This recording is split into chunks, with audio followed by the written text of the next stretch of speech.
On va voir aujourd'hui, il y a eu beaucoup de combats pour ce séminaire, beaucoup de luttes. Ça va. Amen. Il y a eu beaucoup de combats. Mais au travers de ça, j'ai dit, Seigneur, explique-moi les choses. J'aime bien comprendre qu'est-ce qui se passe dans le monde spirituel. Parce que tout est spirituel. Nous sommes un esprit dans un corps. L'homme ne devient pas spirituel. L'homme est spirituel. Est un esprit dans un corps. Et donc, Dieu nous a appelés à vivre dans les deux dimensions. Nous vivons dans deux dimensions. La dimension charnelle et la dimension spirituelle. Et le but du jeu, c'est d'arriver à s'asseoir dans le monde spirituel pour voir avec les yeux de Dieu ce qui se passe dans le spirituel. C'est ça le truc. Mais nous sommes tellement distraits que nous ne voyons pas clair. Et au travers de ça, j'ai étudié quelque chose que je n'avais jamais vu dans la Bible. L'esprit d'Absalom. Ça m'a emmené tellement loin, l'esprit d'Absalom. Je n'avais jamais vu ça, les choses comme cela. Mais c'est Dieu. C'est Dieu qui révèle. L'esprit d'Absalom, c'est un esprit d'envoûtement. Ça, c'est puissant. C'est un esprit de séduction. Alors, si on va dans le chapitre 13 de 2 Samuel, il a sommeil, le petit. Ça, c'est le sommeil. Donc, dans le livre de 2 Samuel 13, nous allons voir qu'est-ce qui s'est passé pour ce monsieur Absalom. Et tellement cet esprit-là, en fait, c'est l'esprit des temps de la fin. Ça m'a intéressé parce que c'est, comme disait Taubois, les choses dernières. Ça fait partie des choses dernières. Ça veut dire que vous aurez à lutter. C'est-à-dire que l'Église aura à lutter, les chrétiens auront à lutter, les pasteurs auront à lutter avec un monde spirituel qui va utiliser même ceux qui étaient au milieu de nous, en clair, vont devenir nos ennemis. Jésus a dit ça, dans une maison, le père sera divisé, les enfants se rencontrent des parents, etc., etc. Donc ça fait partie des prophéties bibliques. Donc Absalom. Absalom, c'était le troisième fils de David. Qu'est-ce qui s'est passé? Rappelons-nous bien que David, si on va au chapitre 14, David, à un moment, avait utilisé une stratégie pour pouvoir tuer un homme et récupérer sa femme. Vous vous rappelez de ça, l'histoire d'Uri et de Bathsheba. Donc David a décidé d'user de tromperie, de convoitise. Et voilà qu'il fait tuer Uri, qui était un des chefs de son armée. Hein. Il a fait tuer Uri et il a récupéré sa femme. Quand il a fait ça, la malédiction est tombée. La malédiction est tombée. Dieu a dit que, on va le lire, c'est au chapitre 13, chapitre 12, verset 19. La Bible dit, c'est 10, pardon. Maintenant l'épée ne s'éloignera jamais de ta maison. Et plus bas il dit, je vais faire sortir de ta maison le malheur contre toi. Et donc Dieu, au travers de cette stratégie maléfique, diabolique de David, Absalom a accompli exactement la prophétie. Exactement. Mais l'esprit d'Absalom m'a intéressé à un autre niveau. C'est vraiment un autre niveau. Donc Absalom, c'est pas un homme, c'est un esprit. Il y a un phénomène, vous allez comprendre bien ce que je veux dire. Il y a un phénomène terrible. L'esprit d'Absalom, c'est un esprit... en fait, il était le fils de David. Il voulait utiliser la notoriété de David pour devenir roi. Mais sans l'aval de David ni l'aval de Dieu. Ça, c'est les nouveaux prédicateurs. Ils ne veulent pas l'autorité en place. L'esprit d'Absalom, c'est un esprit de révolte, de rébellion. Il refuse les lois spirituelles. Il refuse les principes bibliques. Il refuse l'autorité des anciens. Il s'autoproclame. C'est ça, Absalom. Absalom s'est autoproclamé roi. Donc il a utilisé une stratégie. Il se mettait aux portes de la ville. Et tous ceux qui venaient se plaindre au roi, il dit non, vous venez, moi je vous arrange le coup. Donc il s'est fait une petite armée. Petit à petit, il s'est fait une petite armée. Et à un moment, la Bible dit que quand Tamar, vous vous rappelez de Tamar? Pour ceux qui lisent la Bible. D'Amon. Amnon. Oui, c'était sa sœur, mais c'était la sœur d'Absalom. Et Amon a abusé de sa sœur. Enfin, c'est sa demi-sœur. Et voilà qu'Absalom est resté tranquille pendant 2 ans. Ça m'a tellement intéressé. Pendant 2 ans, lui, il est resté tranquille là. Au bout de 2 ans, il a dit, tiens, je vais tondre les moutons. Il dit à son père David, ouais, on va avec nous, Amnon, on va l'emmener, on va le faire tondre les moutons, tout ça. Stratégie. L'esprit d'Absalom, c'est un esprit de stratégie. C'est un esprit de patience. Il a beaucoup de patience. Il a attendu 2 ans avant de tuer Amon. Il a pris la fuite chez ses grands-parents, ses beaux-parents, ses grands-parents. Il est resté 3 ans là-bas. Ensuite, il est revenu. Il a attendu encore 2 ans. Donc, c'est un esprit de patience. Mais cet esprit-là, il est persévérant et patient. Mais ce qui m'a intéressé, c'est qu'il travaille avec d'autres esprits. Vous allez voir ce que je veux dire. Il travaille avec des esprits.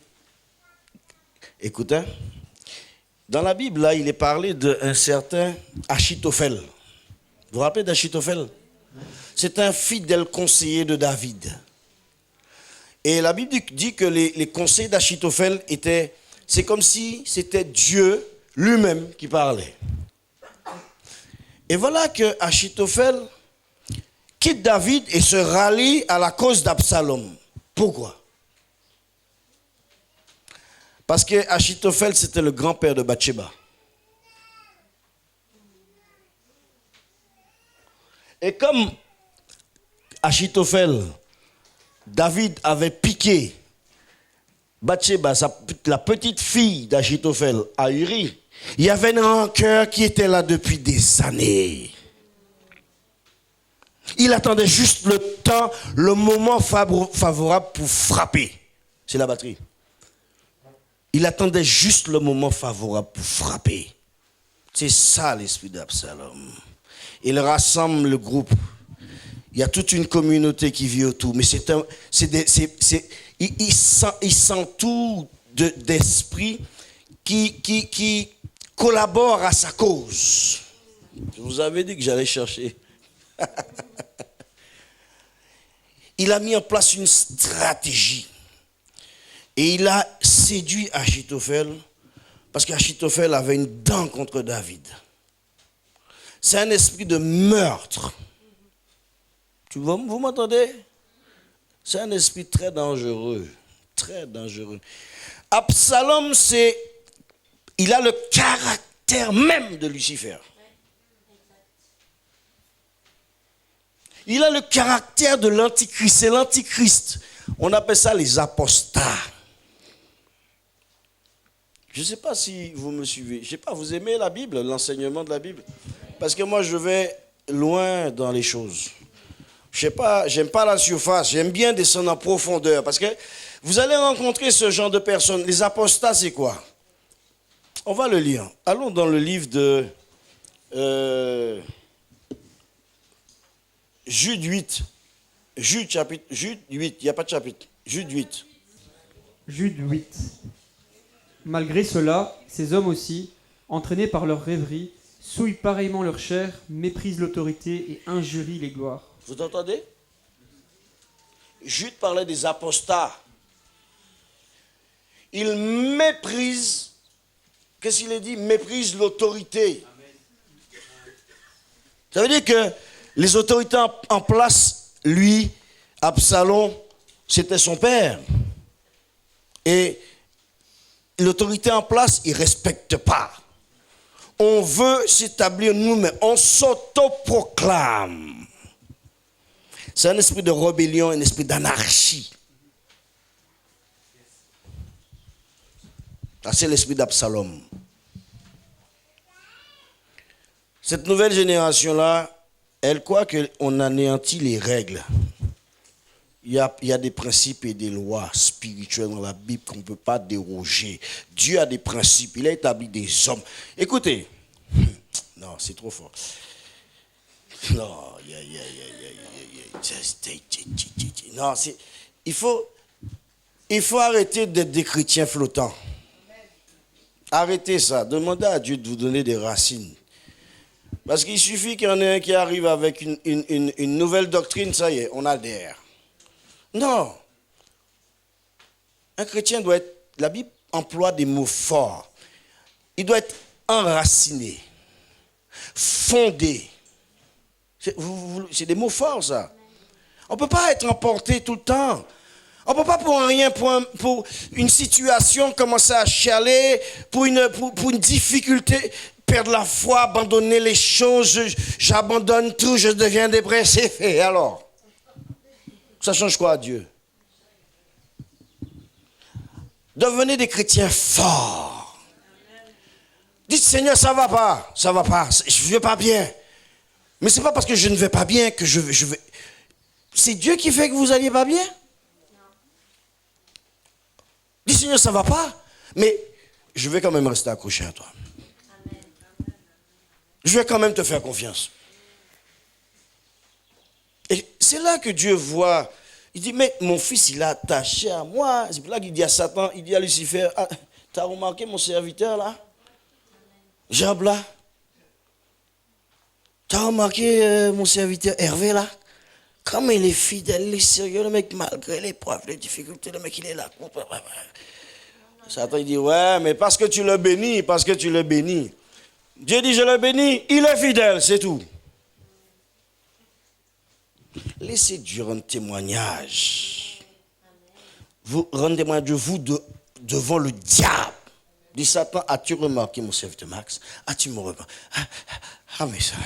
Imaginez-vous ce qui se passe dans le monde spirituel. Là, Lucifer, il n'est pas content du tout. Écoutez, le diable n'a aucun droit légal d'être sur la terre. Les démons n'ont aucun droit. La terre a été donnée à l'homme. C'est l'homme. Dieu a donné la terre à l'homme. Jamais au diable. Parce que même Dieu s'est soumis à la loi de la chair. Lui-même, il est venu en chair sur la terre. Il a fallu un corps. Alors, lorsque vous le croisez, Lucifer, dites-lui, tu n'as aucun droit légal sur la terre. Tu es un squatteur. Dites-lui pour moi. C'est la vérité? Il n'a pas de droit légal. C'est pour ça qu'on les chasse, on les envoie au désert. Ils n'ont pas de repos. Ils cherchent du repos, il n'y a pas de repos. Sans corps, ils n'ont pas de repos. Chassez-les. Chassez-les de votre terre promise. Chassez-les de vos foyers. Chassez-les de la vie de vos enfants. Chassez-les de vos finances. Chassez-les de vos projets. Ils fuient. Les démons croient que Dieu existe et ils tremblent. Donc l'esprit d'Absalom, c'est un esprit de rébellion. Et le Seigneur m'a emmené loin, loin, loin. Vous vous rappelez de la révolte de Corée? Nombre 16. Nombre chapitre 16, Lucas.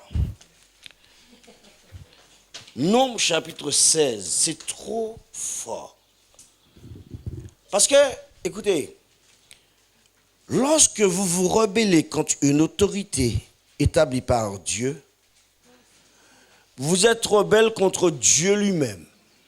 On va le voir là. C'est très, très, très important. Je crois que c'est 16, tu l'as? 16, 11.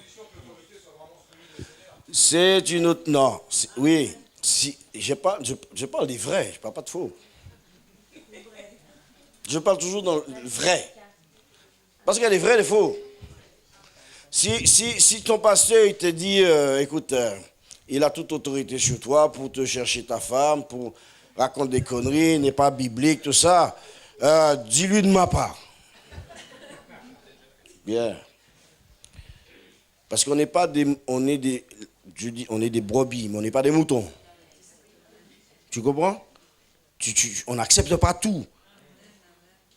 C'est la parole qui m'intéresse.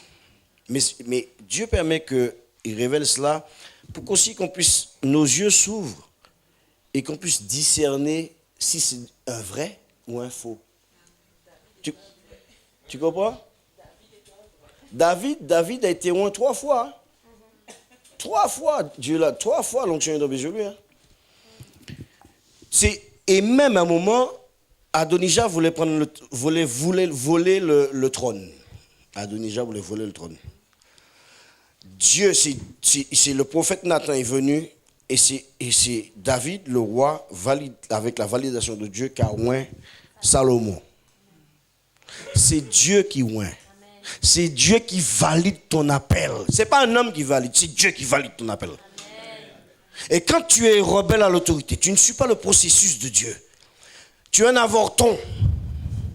Tu es un prématuré. Tu es né avant le temps. Et tu vas tomber. Parce que tu n'as pas la maturité nécessaire pour gérer les choses.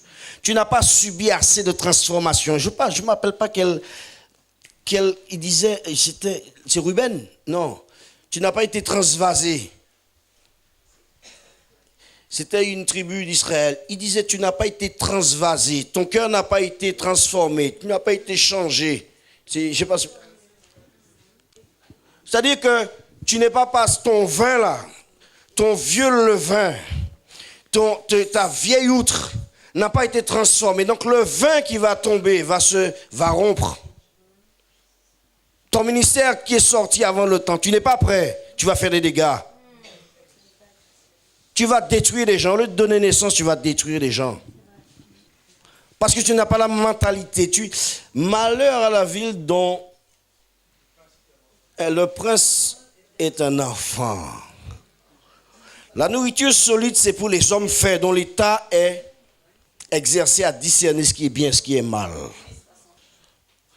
Dieu ne confie rien à un gamin. Jamais. Enlevez ça dans votre tête.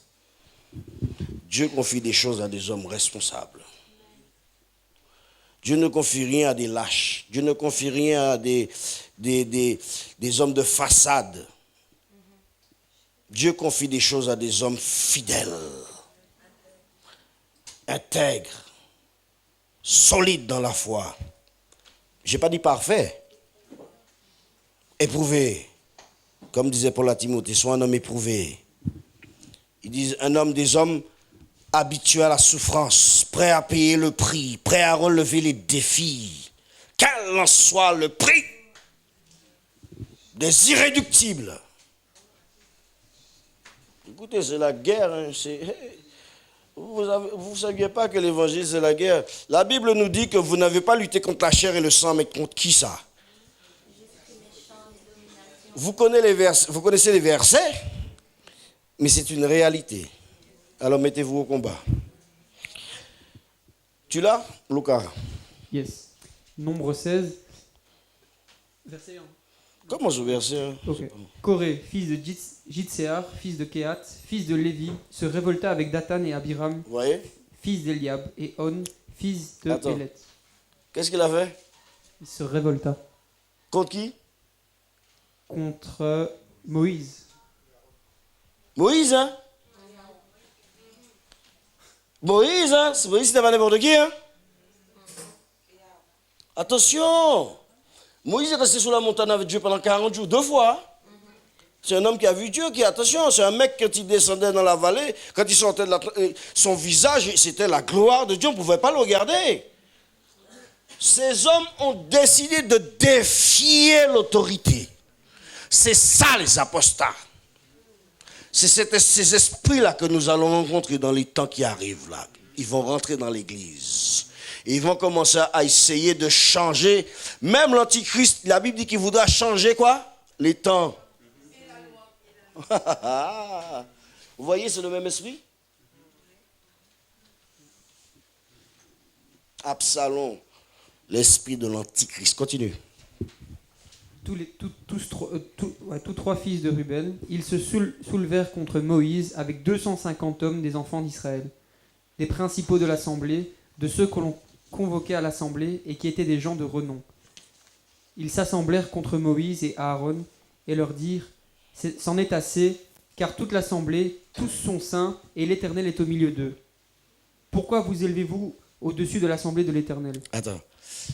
C'est-à-dire que ils disent, mais comment ça, pourquoi, t'es qui toi? Un homme qui les a sortis de l'esclavage de l'Égypte, qui les a emmenés devant la mer Rouge, que Dieu utilisait pour ouvrir la mer. Ils l'ont vu ça. Ils ont vu ça. Ils ont mangé la manne. Il y a eu l'eau qui est sortie du rocher. Moïse était là. La gloire de ce qui montait sur la montagne. Il restait là-bas. La Bible dit qu'une brebis ne pouvait même pas approcher la montagne. Il était percé et lui montait. Donc c'est quelqu'un que Dieu admettait en sa présence. Ils ont osé défier cet homme.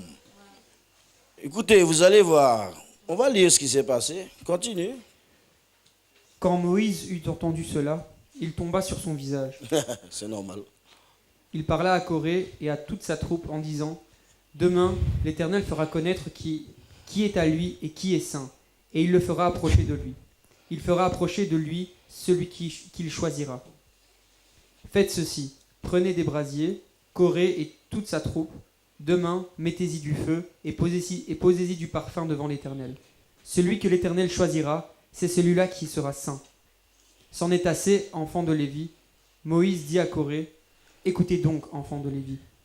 Est-ce trop peu pour vous que le Dieu d'Israël vous ait choisi dans l'assemblée d'Israël en vous faisant approcher de lui, afin que vous soyez employés au service du tabernacle de l'Éternel et que vous vous présentiez devant l'assemblée pour la servir? Il vous a fait approcher de lui, toi et tous tes frères, les enfants de Lévi, et vous voulez encore le sacerdoce. C'est à cause de cela que toi et toute ta troupe, vous vous assemblez contre l'Éternel. Car qui est Aaron pour que vous murmurez contre lui? Moïse envoya appeler Dathan et Abiram, fils d'Éliab, mais ils dirent: nous ne monterons pas. N'est-ce pas assez que tu nous aies fait sortir d'un pays où coule le lait et le miel pour nous faire mourir au désert sans que tu continues à dominer sur nous? Et ce n'est pas dans un pays où coule le lait et le miel que tu nous as menés. Ce ne sont pas des champs et des vignes que tu nous as donnés en possession. Penses-tu crever les yeux de ces gens? Nous ne monterons pas. Moïse fut très irrité et il dit à l'Éternel: n'aie point égard à leur offrande, je ne leur ai même pas pris un âne et je n'ai fait de mal à aucun d'eux. Moïse dit à Corée: toi et toute ta troupe, trouvez-vous demain devant l'Éternel, toi et eux, avec Aaron. Prenez chacun votre brasier, mettez-y du parfum et présentez devant l'Éternel chacun votre brasier. Il y aura 250 brasiers, toi et Aaron, vous prendrez aussi chacun votre brasier. Ils prirent chacun leur brasier, y mirent du feu et ils posèrent du parfum. Et ils se tinrent à l'entrée de la tente d'assignation avec Moïse et Aaron. Et Corée convoqua toute l'assemblée contre Moïse et Aaron à l'entrée de la tente d'assignation. Alors la gloire de l'Éternel apparut à toute l'assemblée, et l'Éternel parla à Moïse et à Aaron et dit: séparez-vous du milieu de cette assemblée, et je les consumerai en un seul instant. Ils tombèrent sur leur visage et dirent: ô Dieu, Dieu des esprits de toute chair, un seul homme a péché, et tu t'irriterais contre toute l'assemblée. L'Éternel parla à Moïse et dit: parle à l'assemblée et dit: retirez-vous de toutes parts, loin de la demeure de Corée, de Dathan et d'Abiram. Moïse se leva et alla vers Dathan et Abiram, et les anciens d'Israël le suivirent. Il parla à l'assemblée et dit: éloignez-vous des tentes de ces méchants hommes, et ne touchez rien de ce qui leur appartient, de peur que vous ne périssiez en même temps qu'ils seront punis pour tous leurs péchés. Ils se retirèrent de toutes parts, loin de la demeure de Corée, de Dathan et Abiram. Dathan et Abiram sortirent et se tinrent à l'entrée de leur tente avec leurs femmes, leurs fils et leurs petits-enfants. Moïse dit, « À ceci vous connaîtrez que l'Éternel m'a envoyé pour faire toutes ces choses, et que je n'agis pas de moi-même. Si ces gens meurent comme tous les hommes meurent, s'ils subissent le sort commun à tous les hommes, ce n'est pas l'Éternel qui m'a envoyé. Mais si l'Éternel fait une chose inouïe, si la terre ouvre sa bouche pour les engloutir avec tout ce qui leur appartient, et qu'ils descendent vivants dans le séjour des morts, vous saurez alors que ces gens ont méprisé l'Éternel. » Comme il s'achevait de prononcer toutes ces paroles, la terre qui était sous eux se fendit. La terre ouvrit sa bouche et les engloutit, eux et leurs maisons, avec tous les gens de Corée et tous leurs biens. Ils descendirent vivants dans le séjour des morts, eux et tout ce qui leur appartenait. La terre les recouvrit et ils disparurent au milieu de l'assemblée. Amen. Et à un moment, il dit, Moïse dit, c'est pas contre des hommes que vous vous êtes rebellés, c'est contre l'Éternel. Vous voulez que... on ne joue pas avec... Il y a certaines choses, on ne touche pas. Il y a un monde spirituel là, il y a des règles, des lois. Chez nous, on disait, ce que tu ne sais pas est plus grand que toi. Il y a des règles, des choses que vous ne connaissez pas, des lois spirituelles qu'il ne faut pas déroger. Il ne faut pas toucher. Ces hommes ont défié l'autorité. Et c'est l'esprit d'Absalom, l'esprit des temps de la fin, l'esprit de Corée, l'esprit de la rébellion. La Bible parle des fils de la rébellion. Il y a Marie aussi et Aaron, à un moment, eux aussi ont parlé mal de Moïse. Dieu a frappé de lèpre. Ça, c'est les apostats. On n'est pas d'accord. Comment ça se fait que c'est toi? Il dit à Moïse, mais comment, c'est qui, t'es qui toi? Vous voyez, c'est un esprit de meurtre. Et à un moment, non, ça va trop loin cette affaire. Vous vous rappelez de Caïn, d'Adam? Adam a engendré Caïn. Écoutez, Adam a perdu le jardin. Caïn a été Dieu vagabond, errant vagabond. Voilà que dans la lignée de Caïn arrive un certain Cam, l'un des trois fils de Noé. Cam, qui a donné Canaan. Oui, c'est Cam.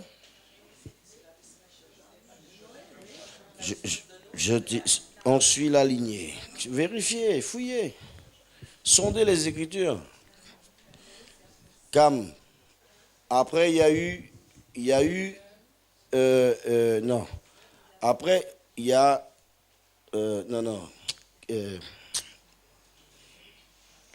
Cush. Cush, qui veut dire chaos. Voyez? Cush, ça veut dire chaos. Dans le chapitre 11, je crois, ou 10 de la Genèse. Une chronique aussi. Et ce Cush-là donne naissance à un certain monsieur Nimrod. Nimrod qui est l'instigateur de Babel. Et Nimrod, ça veut dire rebelle. Vous voyez? L'esprit de rébellion. C'est Nimrod l'instigateur de la révolte. Nimrod. C'est lui qui a décidé de construire la grande ville Babylone. Pourquoi? Pour défier l'autorité de Dieu. Et c'est ce même esprit de Nimrod qui vit dans Absalom.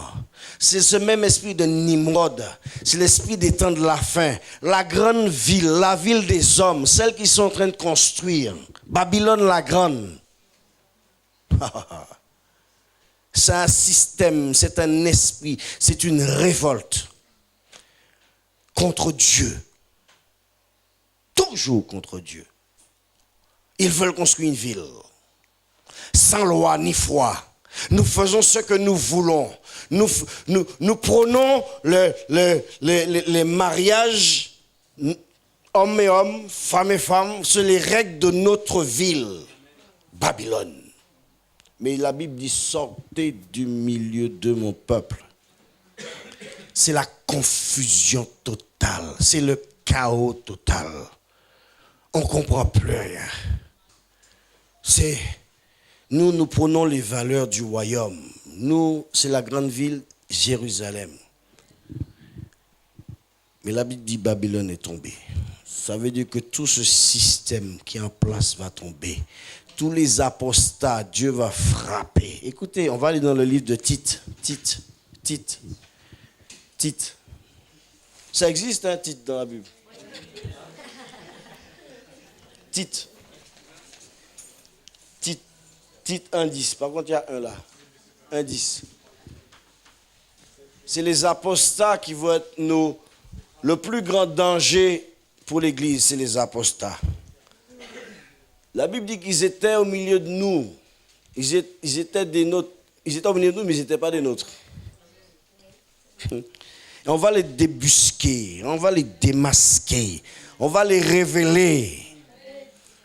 Et on va prier pour que le feu descende. À un moment, ils sont venus voir Élie dans 2 Rois chapitre 1er. Des hommes viennent à Casia, il envoie 50 hommes. Il dit, homme de Dieu, le roi a dit, descends de ta montagne. La Bible dit qu'Élie était assis sur le sommet de la montagne, c'est-à-dire qu'il était dans la présence de Dieu. Et voilà que le roi Acasia était malade et il envoie 50 hommes, et Élie descend. Le roi a dit, descends. Élie a dit, mais je ne suis pas serviteur de ce roi Acasia. Il a dit, si je suis serviteur de Dieu, que le feu sorte du ciel et descende. 50 hommes brûlés. Le roi dit, il renvoie encore 50 hommes. Lui, il ne va pas, hein, parce qu'il y a du feu là-bas. Il dit, je renvoie encore 50 bonhommes. Il dit, oh Élie, homme de Dieu, le roi a dit, hâte-toi. Ils ont rajouté un mot, hâte-toi, ça veut dire, dépêche-toi. Élie a dit, si je suis un homme de Dieu, que le feu descende. Le feu est encore descendu. Le 3e est arrivé, mais celui-là, il s'est prosterné. Il a dit, celui-là, je ne vais pas me faire cramer. S'il te plaît. Donc, le feu va descendre. Moi, je vous dis que ça va descendre. On ne joue pas avec Dieu. Tu l'as? Tite 1, oui. 10. Tite 1, 10. Il y a en effet, surtout parmi les circoncis, beaucoup de gens rebelles. Rebelles. De vains discoureurs et de séducteurs, auxquels il faut fermer la bouche. Ils bouleversent des familles entières, enseignant pour un gain honteux. On y est ou pas? Ce qu'on ne doit pas enseigner. Hein? On y est ou pas? C'est clair, ou pas? Continue. L'un d'entre eux, leur propre prophète, a dit, « Crétois, toujours menteur, méchante bête, ventre paresseux. » Ce témoignage est vrai. C'est pourquoi, reprends-les sévèrement, afin qu'ils aient une foi saine, et qu'ils ne s'attachent pas à des fables judaïques et à des commandements d'hommes qui se détournent de la vérité. Tous... C'est bon? Attends, c'est une communauté. Ils travaillent ensemble, ils sont soudés entre eux. L'esprit d'Absalom travaille avec l'esprit de Jézabel. Elle travaille avec la sirène des eaux. Elle travaille avec la reine du ciel. Elle travaille avec les esprits de mort. C'est toute une équipe. Python, divination, fausse prophétie, l'argent, mammon, la notoriété, la renommée. On est d'accord ou pas? On y est ou pas? C'est clair ou pas? Hey! J'aime comprendre le monde spirituel. Parce que derrière un homme, il y a un esprit. Si tu ne sais pas quel esprit qui est derrière cet homme, tu ne sais pas quel esprit travaille avec cet homme. Et qu'est-ce qui s'est passé? J'aime bien la suite. Et Dieu gère l'affaire. Voilà qu'à Absalom, il y a un certain Joab. Joab voulait le tuer, Absalom. Et à un moment, il a pris la fuite. Et à un moment, il est resté coincé, la tête dans un arbre, Absalom. Sa tête est restée coincée dans un arbre, il est resté coincé comme ça. Il a voulu prendre la royauté. Oui, mais David avait péché, mais Dieu avait un œil spécial, parce que David était un homme selon le cœur de Dieu. Et cet homme est resté coincé entre un arbre. Vous savez, le châtiment pour Absalom, c'est la pendaison. Oui, la pendaison, monsieur. Les traites, Judas, c'est pendu, oui ou non? C'est le châtiment pour les traites, la pendaison. Dieu ne déroge pas ses lois, ses règles. Hein? Et monsieur Achitophel, vous vous rappelez d'Achitophel? Qui a quitté le clan de David, qui s'est laissé séduire par Absalom, et parti dans le clan de David. À un moment, on lui pose la question, qu'est-ce qu'il faut faire, etc. Lui conseille à Absalom d'aller coucher avec toutes les concubines de son père pour se venger. Esprit d'impureté. On se rejoint ou pas? C'est l'affaire ou pas? Il donne le conseil. Derrière Absalom, il y a un esprit d'impureté. Et lorsqu'Achitophel, une deuxième fois, il donne un conseil, on n'arrive pas à joindre, on n'arrive pas à obéir, on ne fait pas ce qu'il dit. Monsieur Achitophel, il part, il met en ordre sa maison, il prend une corde et il se prend. C'est ça les traites, c'est la pendaison. C'est la Bible. Écoutez, Absalom, on a dit tout à l'heure, c'est un esprit d'envoûtement, de séduction, d'envoûtement. Tous ceux qui sont sous son joug, il faut prier pour que Dieu déchire le voile de l'envoûtement. Ils sont sous envoûtement. Écoutez bien ce que je vous dis. Ils le suivent parce que l'esprit d'Absalom les a aveuglés. Donc ils le suivent. Mais ils ne voient pas qui est Absalom. Il faut prier Dieu pour déchirer le voile de l'envoûtement sur leurs yeux. Alors, vous voyez, ça c'est l'esprit des temps de la fin. Vous allez avoir des séducteurs dans l'église. Vous allez même avoir des pasteurs qui vont faire aux sœurs des propositions indécentes. Vous allez voir.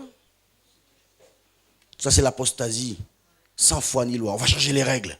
On va changer les lois. On va changer le processus. On va faire non pas selon Dieu, mais envers nous. J'ai vu sur Internet l'autre jour un gars qui disait il faut du sel. Il faut mettre du sel maintenant. Il faut mettre du sel dans l'église. Mon père faisait de la sorcellerie. Je l'ai vu utiliser du sel. Alors tu vas mettre du sel dans l'église, c'est de la sorcellerie. J'ai besoin de sel pour quoi faire? Je suis le sel de la terre. Nous sommes le sel de la terre. Pourquoi on a besoin de sel? Alors, le mot, ma femme m'a trouvé un truc sur Internet, apostasia. L'apostasie, c'est quoi? Se détourner, s'éloigner, abandonner, se révolter. Vous voyez? Toujours la révolte. L'abandon volontaire d'une position établie. Rébellion contre une autorité légitime. Séparation délibérée de la vérité. Un acte de trahison spirituelle. Un rejet conscient de la vérité révélée de Dieu. Une révolte religieuse déguisée. Vous vous rappelez Corée? Opérée au cœur même de l'église visible. L'apostasie n'est pas une simple erreur doctrinale. Ce n'est pas une faiblesse ou une chute individuelle. Ce n'est pas une ignorance. C'est un renversement délibéré de la vérité. Une mutation spirituelle où on échange la vérité contre le mensonge, la foi contre le spectacle et la croix contre le confort.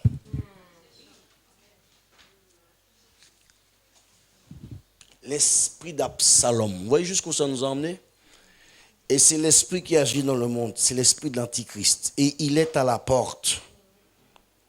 Il est là, il est là. La Bible dit que dans les temps de la fin, je crois que c'est 2 Timothée 2, il me semble. Il dit dans les temps de la fin, là, les hommes haïront la sainte doctrine, haïront la haine.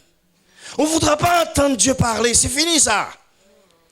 La Bible dit, ils se donneront une foule de docteurs et en la démangeaison d'entendre des choses agréables. Ça veut dire qu'il y aura une offre et une demande.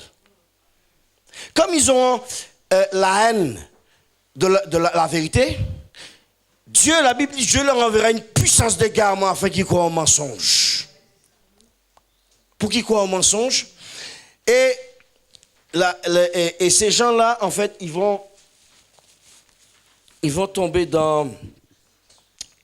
Donc, il y a une demande, il y a de l'offre. Comme il y a une demande, il y aura une offre.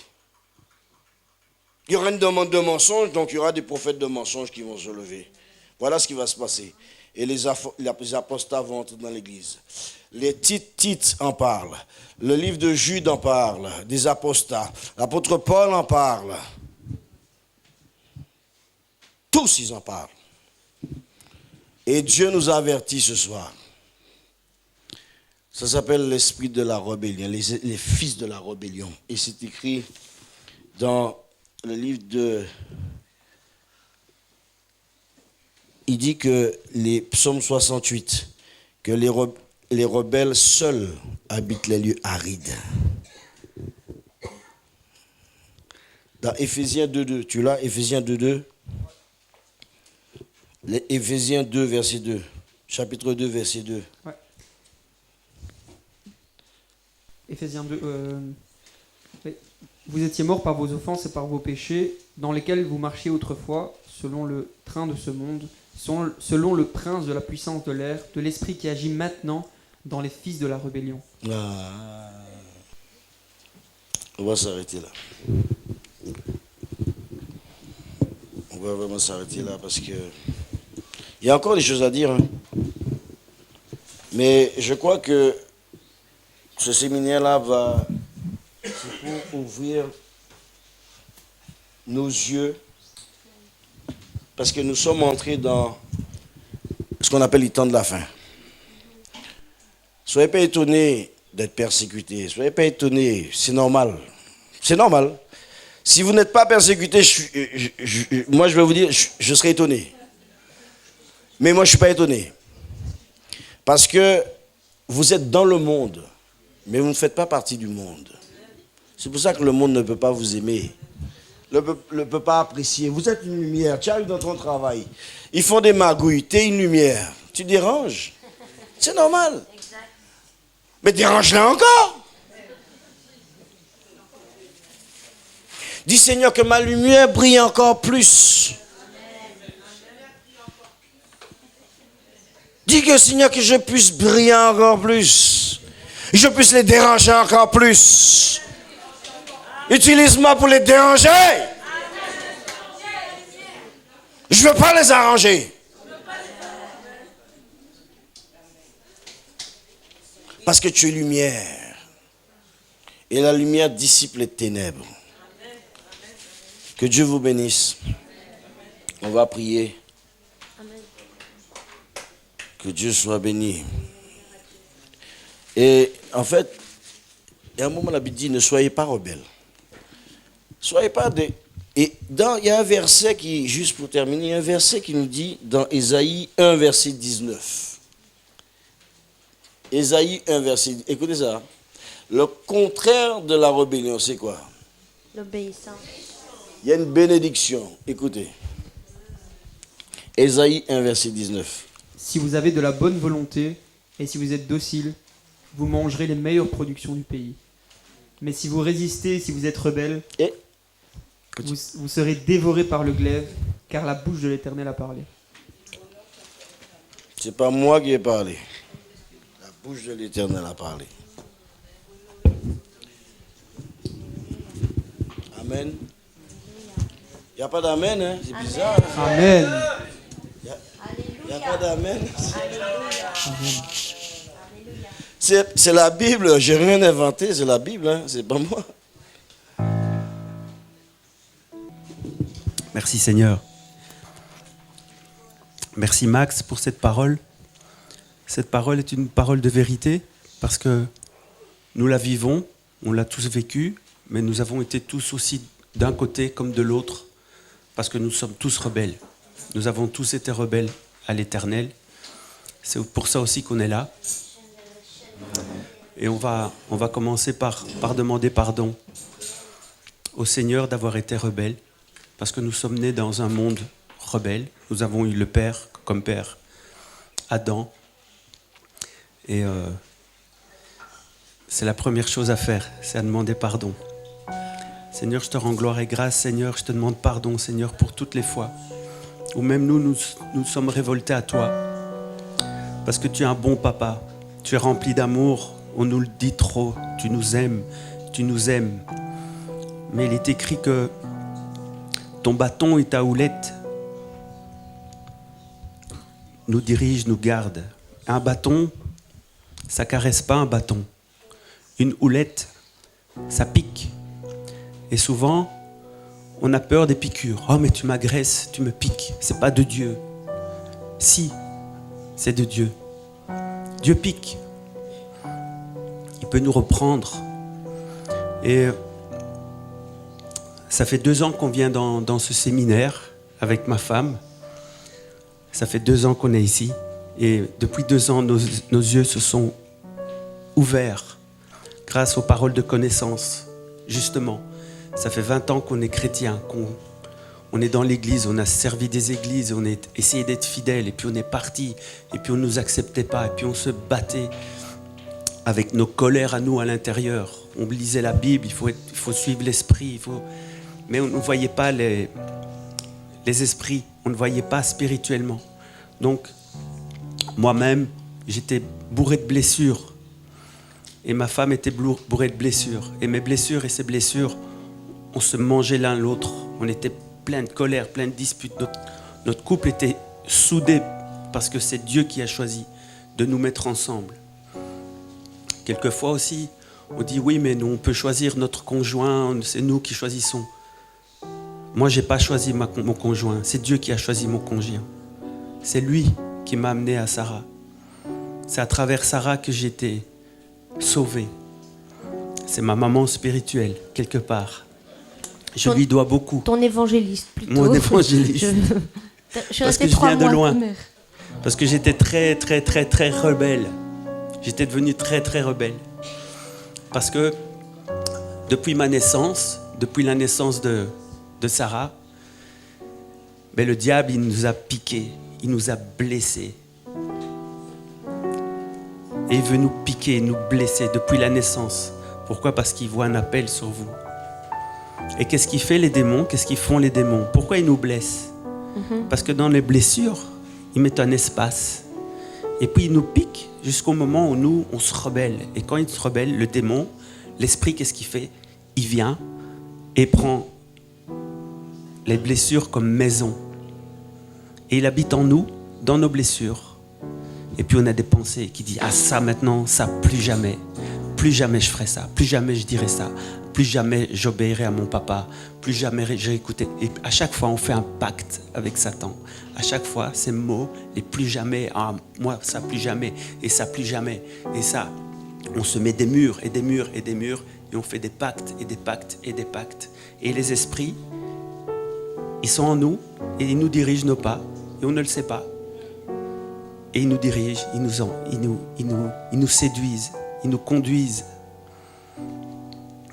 Et quand quelqu'un vient mettre le doigt sur quelque chose qui ne va pas en nous, ça pique là, ça fait mal. Mais ce n'est pas à nous que ça fait mal, c'est l'esprit qui dit « Hey, touche pas à ça, là tu touches pas, tu touches pas. » Voyez, c'est pour ça que Dieu nous conduit par son amour, à travers Jésus, à aller à la croix. Parce que Jésus, on l'a frappé, on l'a piqué, jusqu'à ce qu'il ne sentait plus rien. Sa chair, il était complètement déconnecté de sa chair. C'était l'esprit qui allait. Et Jésus n'a pas bronché. Nous, on nous pique, ouah, On va dire, ah mais non, mais ça, on résiste. Et c'est ça la mort à soi-même.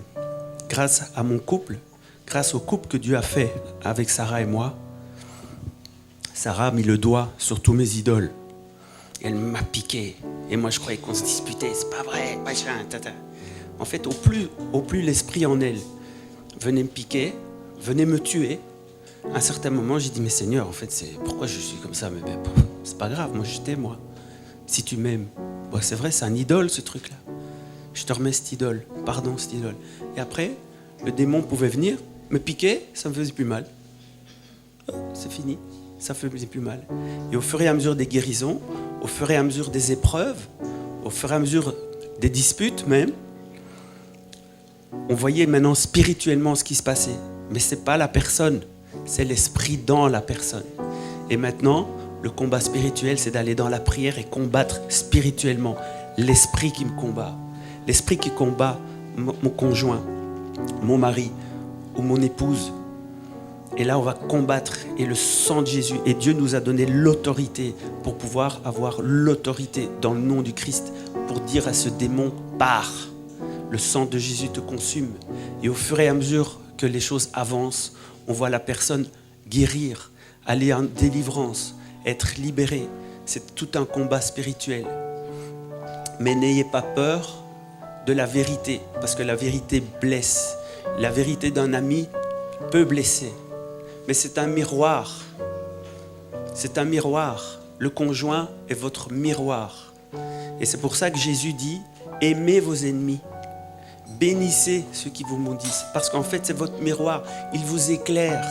Il a mis en lumière en vous ce que vous vouliez cacher. Ce que le démon veut cacher.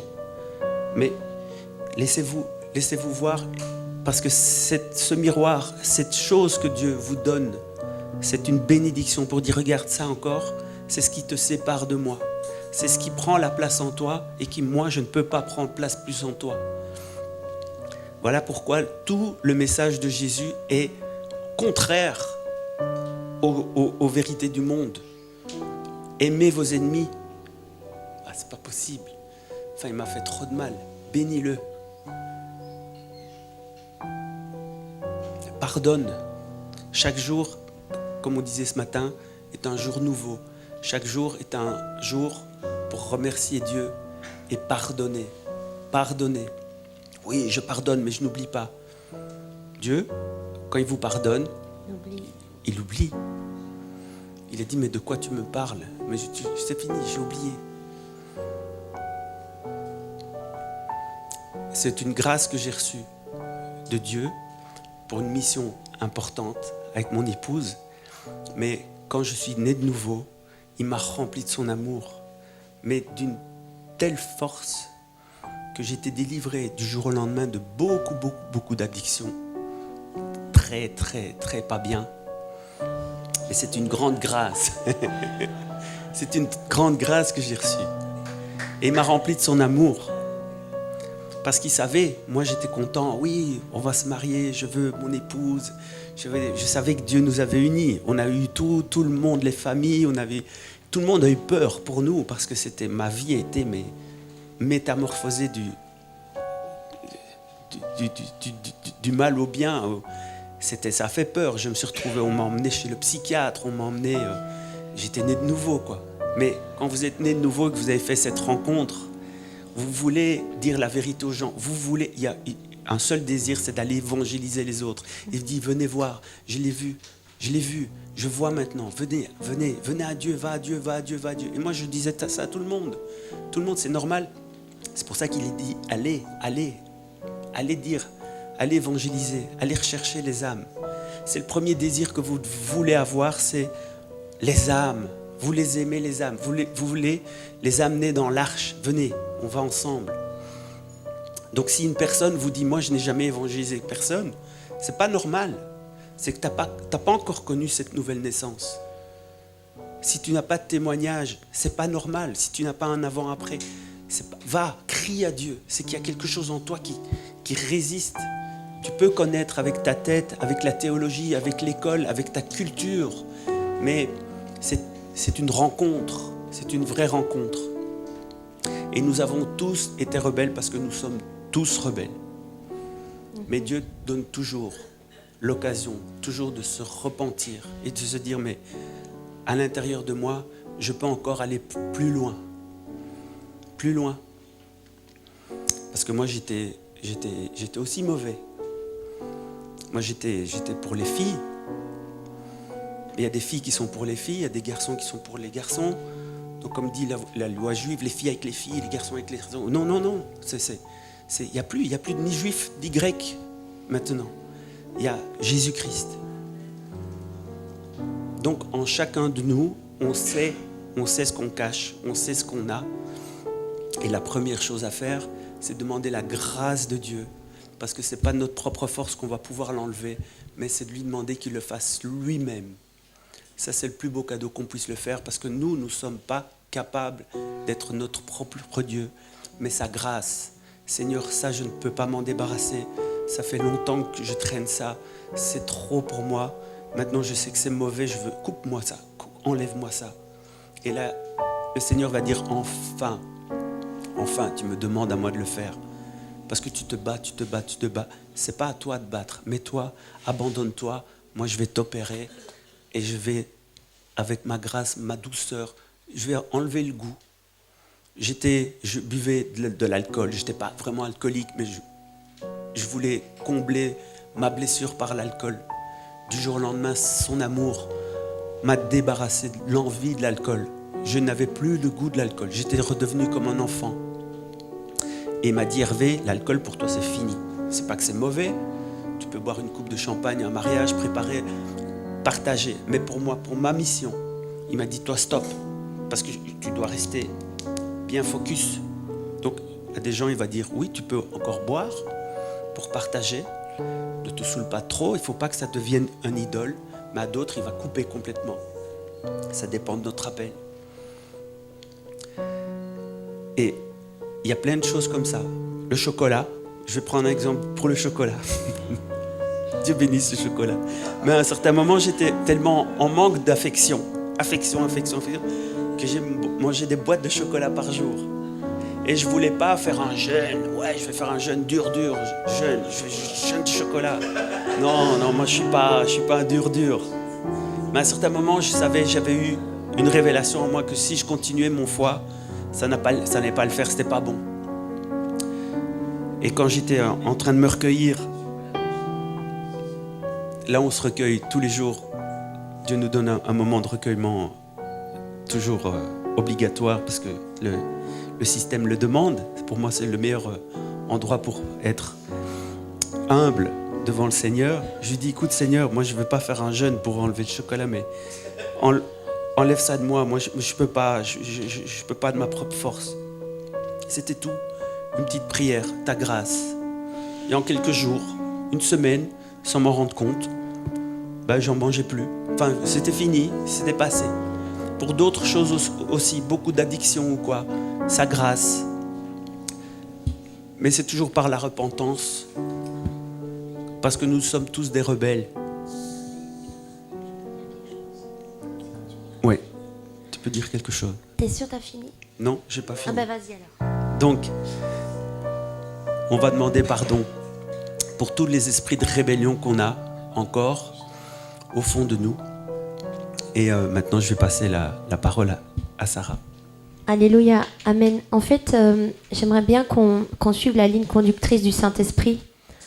Parce qu'en fait, le Saint-Esprit, il est là depuis le début du séminaire. Et il faut être sensible parce que Dieu parle tantôt d'une manière, tantôt d'une autre. Et je voudrais, avant qu'on prie, dans un cœur de repentance sincère,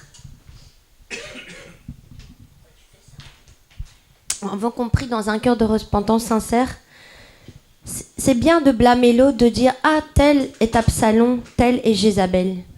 Mais la Bible dit « Pourquoi est-ce que tu regardes la paille qui est dans l'œil de ton voisin alors que tu as une poutre dans le tien ?» Et Jésus a dit aussi « Il n'y a rien de Satan en moi-même ». Est-ce qu'on peut tous dire ça, qu'il n'y a rien de Satan en nous-mêmes? Parce que c'est écrit dans Jacques, nous sommes séduits par les propres convoitises de nos cœurs. On peut blâmer Absalom, mais il ne faut pas oublier que Absalom n'était que le fruit d'une malédiction que son père avait commis. Alors, on peut tous être des Absaloms. On ne va pas blâmer les Absaloms. Ils nous guettent tous. Parce que qu'est-ce que vous savez ce que vos pères ont fait? Est-ce que vous savez ce que vos pères ou vos mères ont fait? Et je pense que cette repentance, elle doit être vraiment sincère. On va se repentir pour les péchés de nos pères. Pour les péchés, parce que la malédiction qui était sur Absalom, c'était pas de sa faute à lui. C'était la faute de David. Quelque part. Même si David était le chouchou de Dieu, selon le cœur de Dieu, à cause du péché qu'il a fait avec Bathsheba, ça a ouvert une porte. Il a dit, l'épée, la malédiction ira sur tes enfants. Et ses enfants se sont entretués. Donc quelque part, une porte avait été ouverte.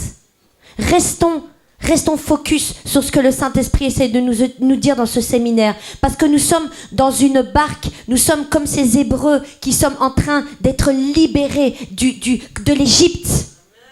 Nous sommes tous des Hébreux qui sommes libérés de l'Égypte. Et ça prend un processus. Ça a duré 40 ans pour eux. Alors on va se repentir, on va demander au Saint-Esprit qui mette la lumière sur les péchés de nos pères, de nos pères qui ont été peut-être des David, qui ont ouvert des portes. Parce qu'il ne faut pas oublier aussi une autre repentance qu'on devra faire sincèrement. C'est par rapport à quoi? C'est par rapport aux blessures. C'est bien de blâmer Absalom. Corée, de la blâmer. Oui, Corée, bon là c'était vraiment une rébellion de machin, je veux être le chef coq, je veux dominer, pourquoi lui, pas moi? Bon, ok, Corée, je dis pas qu'il y a des cas plus graves, Corée, Dieu l'a englouti, direct, il a ouvert la terre, il l'a englouti, parce que ça c'est une pure rébellion. Absalom, comme dit le Paraclétos, Jésus, le Saint-Esprit est notre Paraclétos, il est notre avocat. Jésus va toujours essayer. Absalom, il l'a pas tué tout de suite. Même David, quand son fils est mort, il a pleuré. Si David a pleuré sur la mort d'Absalom, à combien plus forte raison le Père? Parce que Jésus a dit, seul Dieu est bon. Alors si David a pleuré, alors le Père a pleuré. Parce qu'il savait que c'était une conséquence de quoi? Deux choses, la malédiction et aussi la blessure. Faut pas oublier que son frère, son beau-frère en tout cas, avait abusé de sa sœur. Dites-nous qui, dans ce cas ici, n'aurions pas eu cette rancune, cette amertume? Parce que c'est vrai que David n'a pas fait son rôle. David a aussi ses carences. Il n'a pas jugé, il n'a pas puni son fils. Et ça, on doit tous se retrouver là-dedans. Seigneur, parce que David peut représenter aussi Dieu. Seigneur, mon frère a violé ma sœur, mon frère a fait ceci. Comme tu m'as pas vengé, comme tu m'as pas vengé dans les temps, eh ben, je vais me venger moi-même. L'amertume est rentrée. Est-ce qu'on est tous... Est-ce que vous êtes tous sûrs d'être à l'abri de cette amertume? Alors oui, Absalom, on va prier pour les esprits d'Absalom. On va prier surtout pour que l'esprit d'Absalom ne nous guette pas. Parce que ce qu'il faut savoir que, comme il a dit Max, c'est un esprit. Il y a l'esprit de Saul. Dieu m'a révélé ça aussi. Il y a l'esprit de Saul. Il y a l'esprit d'Absalom. C'est un esprit qui se loge par rapport à ce qu'il y a dans ton cœur. C'est-à-dire que quand l'homme meurt, l'esprit continue à vivre. Il cherche d'autres cœurs. Tu es une proie pour l'esprit d'Absalom. Tu es une proie pour l'esprit de Saul. Saul, c'était quoi? C'était vouloir plaire aux hommes plutôt qu'à Dieu. Il n'avait aucune relation intime avec Dieu. David avait une relation intime avec Dieu. Saul voulait quoi? Il voulait la gloire de l'homme. Est-ce qu'on est tous à l'abri de vouloir la gloire de l'homme? Sondons nos cœurs, sincèrement. Moi, la première. C'est ça la repentance, c'est ça le travail ce soir. C'est ça travailler à son salut. Alors oui, c'est bien de prier contre l'esprit d'Absalom des autres, là. Mais d'abord, Seigneur, sonde mon cœur. C'est pour ça que je vais faire un chant qui s'appelle « Change mon Dieu tout en moi ». Et il y a le passage du psaume 139 où David dit lui-même « Sonde mon cœur, ô Dieu ». Regarde si je suis sur une mauvaise voie et conduis-moi jusque dans la voie de l'éternité. Notre travail, c'est avant tout de préserver notre cœur. Je témoignerai mercredi qui ira dans cette directrice par rapport à notre cœur, que le Seigneur m'a mis à cœur. Mais sachons qu'un esprit, c'est pas lui qui vient sur toi pour t'oppresser. C'est lui qui a trouvé une porte en toi de deux façons. Soit par une malédiction que tes ancêtres ont fait, et soit par une blessure. N'oubliez pas qu'Absalom était un homme blessé. Est-ce qu'on est à l'abri de toute blessure? Est-ce que vous pouvez tous dire ici que vous êtes à l'abri de toute blessure? Si demain, vous apprenez que votre frère a violé votre sœur, comment vous allez réagir? Ou votre mère, votre enfant? Vous allez avoir envie de vous venger vous-même. Et ça, c'est le péché. C'est de se faire la propre justice. Ça, c'est l'amertume. Comme il dit dans Hébreu, ne laissez aucune racine d'amertume monter dans vos cœurs. Alors oui, on va prendre un temps de prière, un temps de repentance. Excusez-moi, ça débordait, je t'ai coupé mon amour, mais c'est parce que vraiment, ça débordait, j'avais vraiment cette parole. Cette parole qui montait en moi. On va vraiment sonder nos cœurs. Afin que ces esprits-là ne puissent pas trouver place en nous, comme disait Jésus, il n'y a rien de Satan en moi. Est-ce que tu peux dire, est-ce qu'il n'y a rien de Satan en toi? Parce que le but de Dieu, c'est que tu sois à la stature parfaite de Christ. Restons sensibles à ce que le Saint-Esprit nous met comme directrice. Qu'est-ce qu'elle a dit Michel hier? Qu'est-ce qu'il a dit Max aujourd'hui? Dieu veut mettre son sceau. Dieu veut faire de toi de l'huile et le vin pour que dans la fin des temps, il dise ne touche pas à l'huile et au vin. Alors s'il doit mettre son sceau, il faut que tu sois complètement dans l'obéissance, dans la repentance, dans la sanctification, dans la purification. Et quand on dit sonder son cœur, c'est ça. Seigneur, est-ce qu'il n'y a pas une blessure là cachée?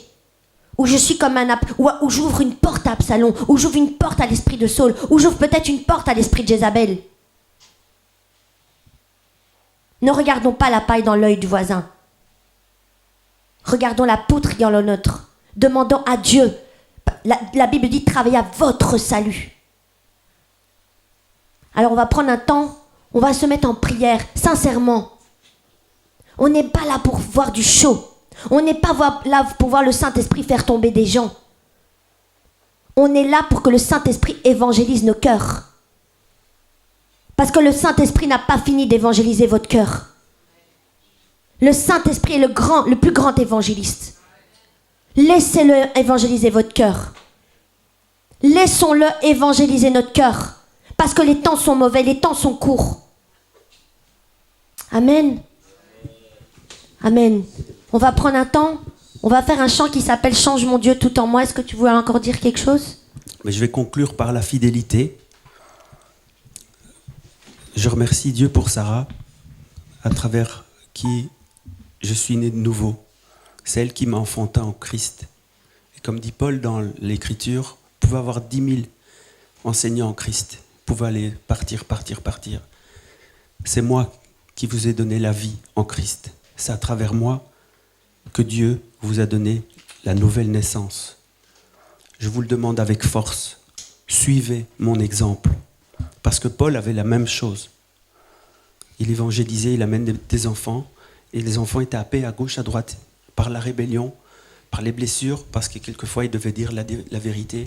Et souvent qu'on n'a pas de cadre, qu'on n'a pas eu de parents, un papa, un maman, qui cadre, qui donne l'amour qu'il faut. Souvent, nous-mêmes, on est divisés, on a appris à grandir, il y a les se réfugier à gauche, à droite. C'est pour ça qu'on part de là, en séminaire, en église, et on ne sait pas, on n'a pas de repère. Demandons un repère à papa. Souvenez-vous de par qui vous êtes venu, qui vous a annoncé l'amour de Dieu. Et revenez à la source. C'est pour ça que Dieu donne des anciens. Ici, Daniela, Max, ils ont plus de 30 ans d'ancienneté. C'est un couple solide qui est fondé dans la parole. Ils ne se laissent pas influencer. Vous voyez, c'est un roc. Et Dieu avait besoin d'anciens. C'est pour ça qu'ils disent dans la parole, allez voir les anciens. Prenez exemple sur les anciens.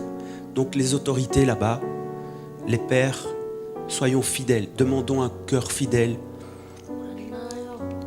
Débarrassons-nous de cet esprit rebelle, parce que c'est vraiment l'esprit antichrist.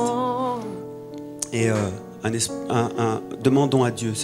Dieu, on lui demande et il donne.